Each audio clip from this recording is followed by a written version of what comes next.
Now we go to the international newspapers. James Creedon with me here in the studio, and you're starting off with an intriguing title from the New York Times. That's right. It's usually droit du seigneur, sort of the Lord's right or will. Droit du dirty old men, says Stephen Clark, writing for the New York Times. He's actually often on our set here at France 24, author of A Year in the Merde. Anyway, he's saying that the sight of a top French establishment figure, this of course is still about Dominique Strauss-Kahn, coverage all over, the sight of a top French establishment figure being treated like an ordinary criminal is about as rare as a photo of the Queen of England in a bikini. Now we'll get to the Queen later, and we can assure you she ain't in a bikini. Basically what he's saying is that this is just very rare in France, a country where the elite is as strong as ever, even post-revolutionary France. All it did was put in an even stronger elite, according to Stephen Clark. There's a thin line between sexual impunity and legal impunity, and basically he goes on to say that he thinks even if Dominique Strauss-Kahn were convicted and served time, he'd still come back to France, possibly serve as a minister, write an autobiography, which would then be adapted by Roman Polanski. So he's being very tongue-in-cheek indeed.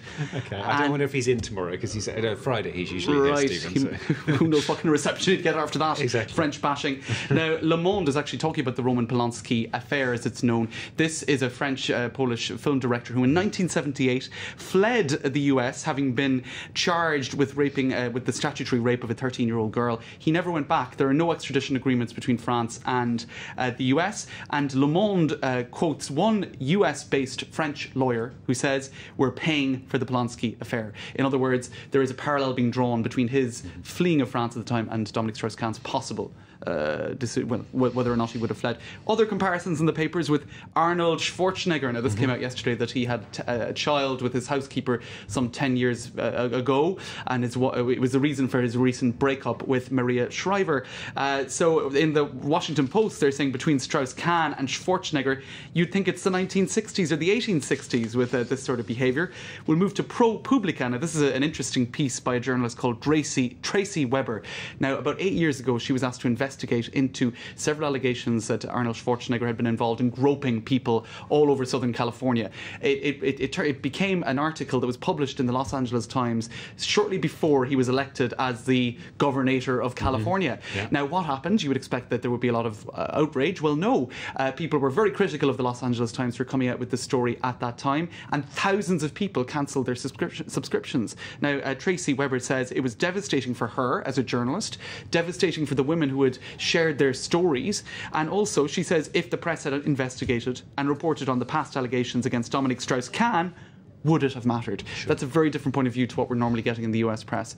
She's saying, well, what would it have changed if the French papers had been more, investigative? It's intriguing to get these slightly different angles coming out on these stories as the story goes on. Something else you pulled out from the Daily Beast. That's right. Now, this was an article yesterday by Bernard-Henri Lévy, famous French philosopher. Now, he vigorously defended Dominique Strauss-Kahn and was very critical of people like Tristan Banon, a woman in France who came out with allegations dating back to 2002, critical of the American justice system, just a very critical piece. Now, he is being lambasted in the American press this morning. Let's have a look at Salon.com.